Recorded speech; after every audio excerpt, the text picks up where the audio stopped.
Good afternoon, everyone. This is Samantha Diavatis speaking. Thank you very much for joining us. It's a pleasure having you all.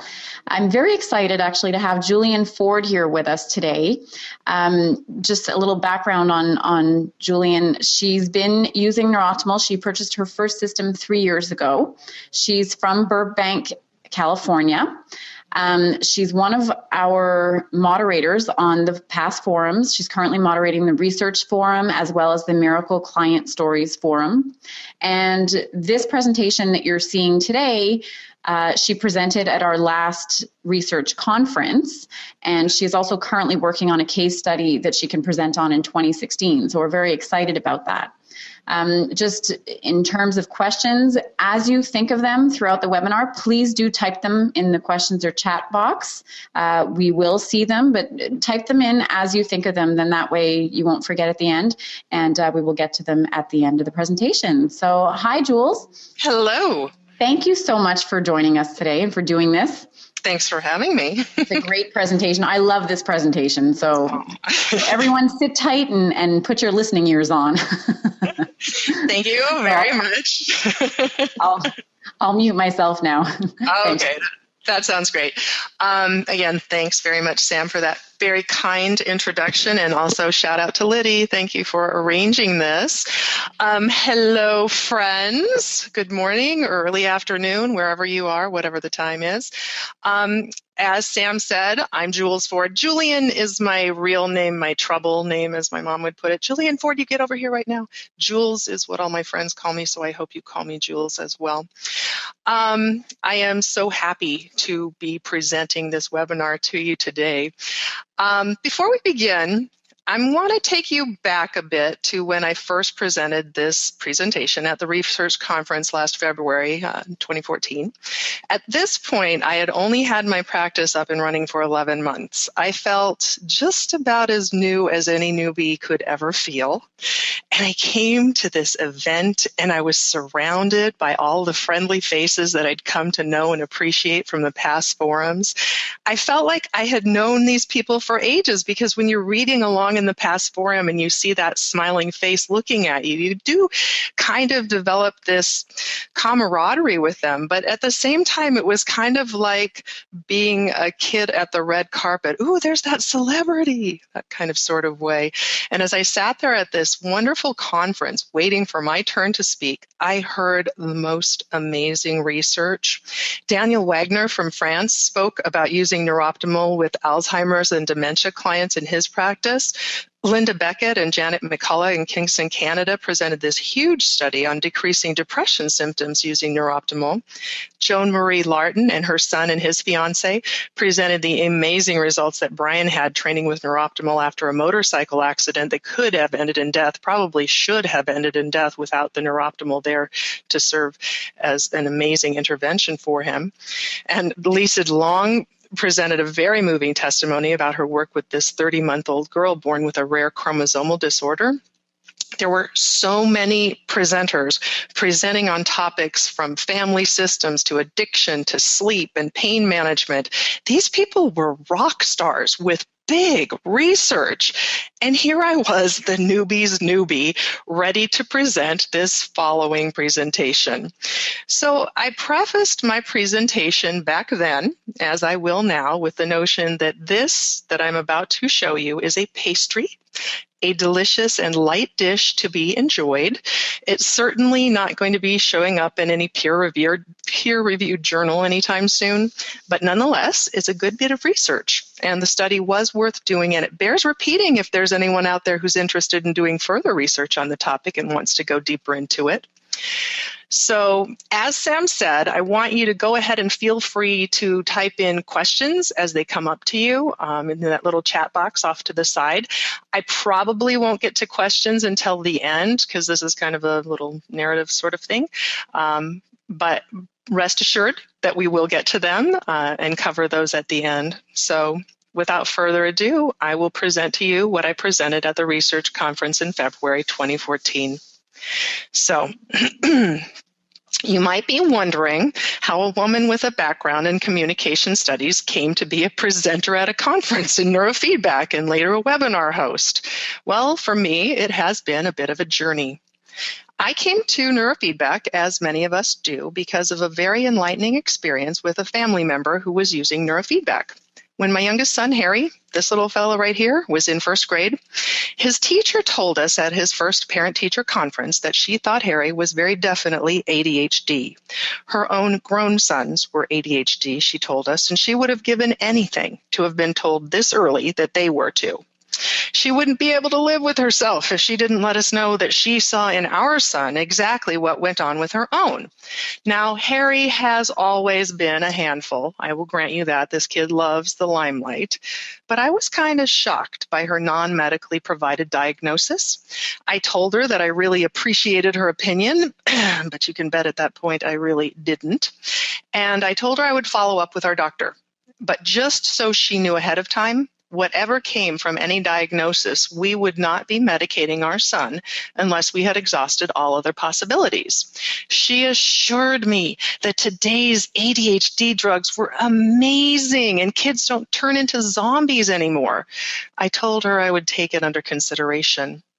Well, I had Harry diagnosed for real by our physician and began obsessively researching non-medication routes. Soon I found ADD, the 20-Hour Solution by Mark Steinberg and Siegfried Othmer, and then I read A Symphony in the Brain by Jim Robbins, and I realized that neurofeedback would definitely be something I was absolutely willing to try. I found John Mecrit at the Balanced Brain in Studio City, California, and I brought my son in for training. John trained with the Othmers, and he uses their system, not Neuroptimal, but the changes began coming fast and furious for Harry's brain. In just 10 sessions, he was noticeably calmer, and he would come home from work and take out that homework and do it without even being asked to do so. By 20 sessions in, he was starting to shine academically, and he was showing us his natural math talent by easily solving tricky questions that we'd ask him right in his head. By 30 sessions in, he was getting in far less trouble at school.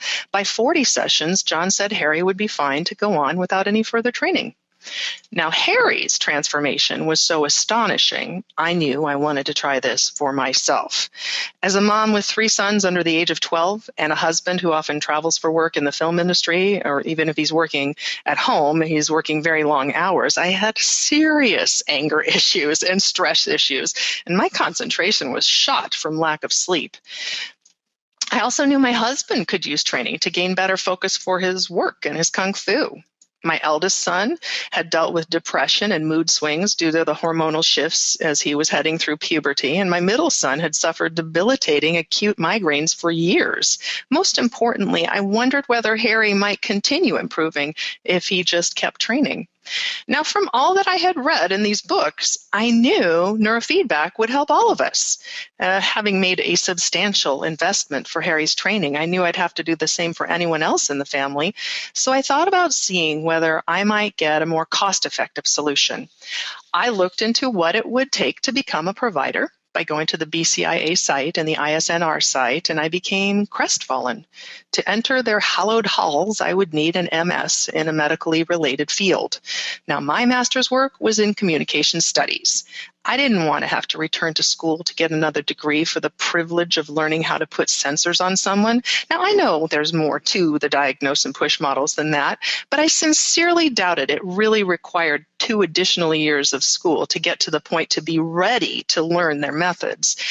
The exclusivity frustrated me. I contacted ISNR directly to see if there wasn't a workaround, and they said I could attend if I was working under the direct supervision of a licensed clinical professional, psychiatrist or psychologist or masters of social work, etc. Honestly, I didn't want to be beholden to anyone, so I felt a little hopeless, and I spoke to Harry's trainer, John, about it. John told me he was glad he was grandfathered in when the only requirement was a BA. He assured me there was no rocket science about this, and he also said he'd always been very intrigued about the agnostic neurooptimal system and Val's very spirited discussions regarding it on several message boards. He said he would love to do it himself, but he wasn't in the right spot financially to chuck all that he had invested so far and start up a new system. I was intrigued, so I went to the Zengar site and I checked it out, and instantly I knew this was the system for us. I was ready to click that button to purchase the home trainer to take care of my family's issues, but my husband insisted that we had the funds available and this could be a game changer, so why not just get a professional? Folks, it was a game changer. The differences I saw in myself after I trained myself for less than 2 months made me realize I really wanted to practice this modality professionally. In my home office, I trained my entire family, and everyone's issues soon decreased dramatically or completely dropped away.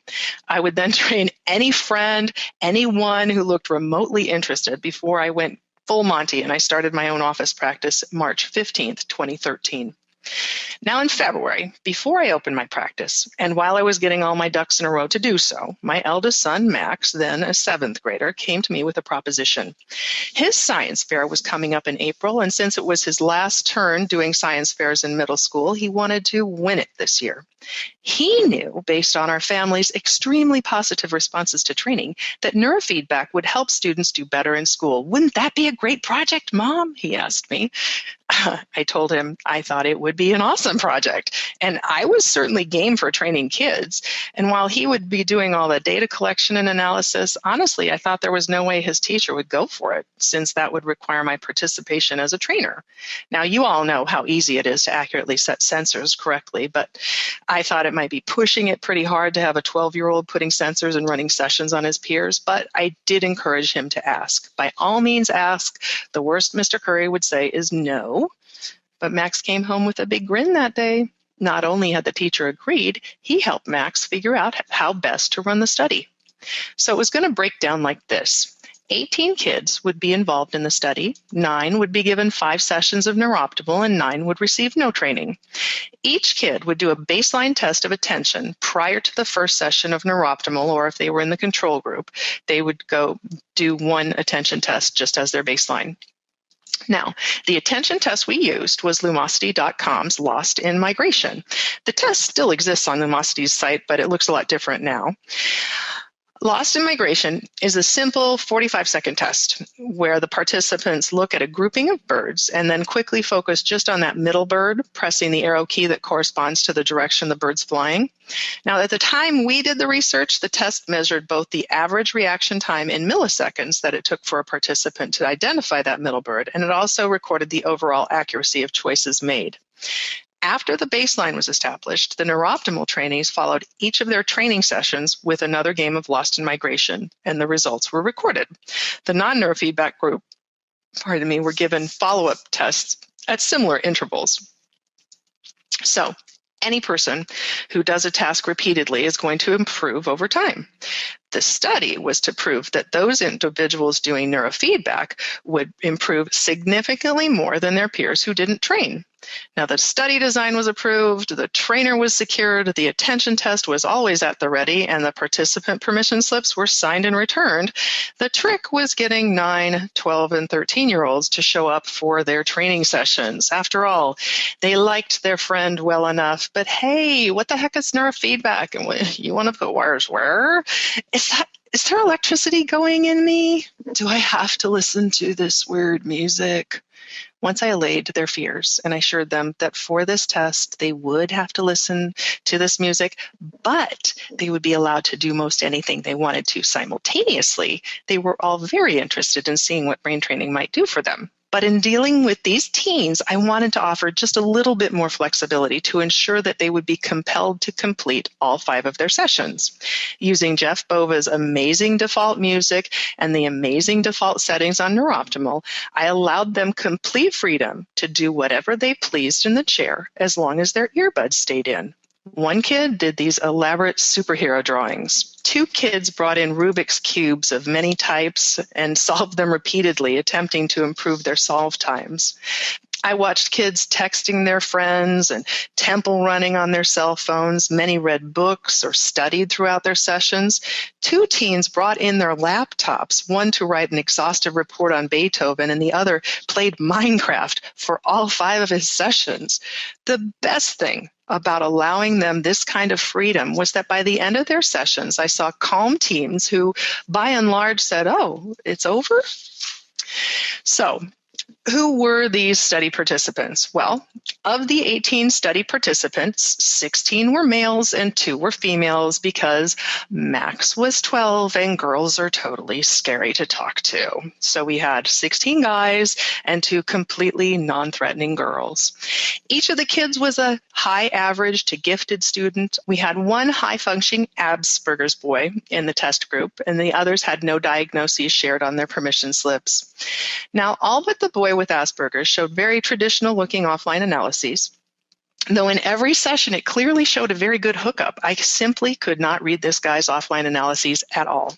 Though he might have kids training immediately before and directly after him with 0 interference, when he trained, it read as though the room was filled with 60 hertz. I concluded his head was just noisy. In frustration, I went to the past forums to question whether a person could just have a noisy head. And Val commented that more likely he had many micro movements and his facial musculature going on, and that the muscle movement provided the interference. Now, given that the student had regular facial tics and excess winking and blinking, I believe Val's explanation was spot on. Now, before training began, each participant in the study, again, did that Lumosity game, Lost in Migration, just once to set their baseline. And after each session, they would do it again. None of the participants were normal Lumosity users, and none of them did the test at any time other than during the course of the study. And as you can see, in this graph, it became apparent very quickly that the kids doing the training were really improving their scores, making dramatic decreases in processing response time in the game after each session. The control group, on the other hand, had this sort of flatliner effect, as you can see here. As was expected, all of the study participants did improve from their baseline to their final. But whereas every person in the test group realized a substantial double-digit percentage decrease in reaction time necessary to identify those birds, just 3 of the 9 control group participants made it out of the single digits. 1 control group participant didn't even make a single-digit decrease overall. Now, in the end, the average decrease in reaction time for neurofeedback recipients was 27.39%. The best improvement was almost 41%, and the least improved still decreased his reaction time nearly 19%. The average decrease in reaction time for the control group subjects was 8.61%, with the best recorded improvement of just over 19%. And again, that least improved didn't even make it into a percent. Students were told when they took this test to be as accurate as they could when they were spotting those birds. By the end of the study, 8 of the 9 neurofeedback subjects had 100% accuracy, and the 9th had 98% accuracy. By contrast, just 3 of the 9 participants in the control group posted over 95% accuracy. Now, I'm not a scientist, and I'm not a statistician by trade, but these numbers kind of bowled me over. Reaction times for study participants in the neurofeedback test group improved over 3 times as much as did their control group peers. Accuracy for the test group improved on average in excess of 2 times more than it did for the control group. Now, that's as far as the data was taken in terms of statistical analysis. It was, after all, just a junior high school research project. Statistical significance determinations will have to be made by a far more data-savvy person than the 12-year-old boy who gathered it, or his mother who nearly tore her hair out when she took her required statistics class in grad school almost 20 years ago. Max concluded, neurofeedback truly was an aid in improving attention as it's recorded in this game and its measures of response time and accuracy. Now, separate of the study, I concluded for my practice with Neuroptimal that it really works regardless of what people do in their sessions. Except for the sessions that I had run on my own children prior to undertaking this study, my training experience had been mainly with adults. And adults just tend to be fine with listening to music and meditating, or some might talk or fall lightly asleep during sessions, but by and large, they just stay on task. My children usually watch movies when they're in session, so I knew that training with movies was effective too. This study showed me that the results of neurofeedback training easily cut through reading and computer games and generally phone-distracted preteen and teen minds. The participants just had to hear the feedback. That's enough. I'm not saying by any stretch of the imagination that training while doing other things is optimal, but If it means the difference between getting a petulant teen to come in, it's good to know that they can train and do a desired activity at the same time and still achieve great benefits from NeuroOptimal. I love sneaking sessions on my own kids ninja style now. While they read or play computer games or draw or fold origami, I know that whatever they're doing, they're still getting quality training time. Now, I had also heard and seen going into my practice that it's a good policy to make sure that cell phones are turned off so they don't cause any electrical interference in the room. This was not my experience at all in the study. NeuroOptimal worked without showing any 60 hertz interference, though the laptops and the cell phones these kids were using in their sessions were less than 2 feet from the amplifier in the computer. I have a teeny tiny office. With the exception of my one noisy-headed kid who, oddly enough, never had a device on him, my system showed 0 electrical interference in all of the offline analyses. Now, I think most of the amazing results of Max's neurofeedback projects were the non-data participant-reported results that came from the kids doing the sessions. Again, none of these participants had any expectations going into this because none of them even knew what neurofeedback was. Most of them were just doing this as a favor to my son. As he got up to present his report to the class, Max asked whether any of the participants wanted to tell the class a little bit about what they had experienced. He thought they were going to talk about being hooked into a machine and listening to music. The track star reported far faster track times, and shortly after his sessions, he set a school record in the weekly run, smashing a 5-year-old record by a full 2 laps. Tuba player reported a far easier time comprehending the algebra that had been vexing him all semester. One kid who had been out sick for an entire semester reported fewer headaches and a far easier time sleeping. Others reported better reading comprehension and speed, better focus in class, getting along a lot better with family members. Now, these real-life changes are what NeuroOptimal is all about. In only 5 sessions, each kid who trained with NeuroOptimal had a concrete change for the better in his or her life. Max told me when he brought up the idea of doing this study that he was in it to win it, and win it he did. He took home the award for Outstanding Experimental Design at his science fair. He was thrilled beyond words, which is saying a lot for a kid who loves to talk so much we call him the professor. Unfortunately, our school doesn't participate in any fairs beyond its own hallways, so that's where the study ends. See, at the end of the year, each of the grades has an awards assembly for congratulating students who are top academic achievers. Max brought home an unexpected but very significant award from his science teacher that day for having one of the best science fair projects in this history of Luther Burbank Middle School. I'm pretty sure he rode his bike home on a cloud of exuberance that day. So, where do we go from here? Now, my purpose in telling you this story is obviously to share a cool study, but it's also very much a call out to the newbies. I still think of myself as a newbie. I bought my NeuroOptimal in September 2012, and I trained anyone who would sit still for 10 sessions for free before I opened up my practice. If people had really compelling symptoms, I would give them 20 free sessions. See, every time you give free training for a good purpose, you may be making substantial impacts that you can't immediately realize. The sessions that you give away give you experience, and that makes you a better trainer in the long run. Taking on an experiment like this seemed insane when I started, but I hope you can see it was far from crazy. Did I get a bunch of business from it? No, I got exactly 0 business from it. But I made at least 10 kids' lives better for having done the study, and that is a great thing. My biggest payoff was from witnessing these kids in their sessions. It gave me an enormous wealth of information to draw upon as I began taking clients in my office. I now know for certain it's okay for people to read when they train. I have proof. If I have a client who really feels he needs that cell phone on, I know it's not ideal, but if he must, then by all means, I let him have it on because I know it's not going to interfere. I would have had to lay out for my own 24/7 space. And as my practice has grown, my hours have expanded to meet the demand. Craigslist is your friend. Check out Office Space and look in those part-time listings. The forums are an amazing place to get information from trainers who have been there and done that with people dealing with any symptom that comes walking into your office. It's nearly impossible to stump them. If you have a person with a symptom, go to the past forum, pull up the search function, Put in the symptoms and you'll see it's been discussed before. Take that knowledge, use it, gird yourself with it. These webinars greatly increase the depth of your understanding of neurooptimal. And above all, newbies, oldies, all bees, train yourself regularly. Keep training to realize enormous benefits for yourself. It makes you a more credible trainer when you continue training.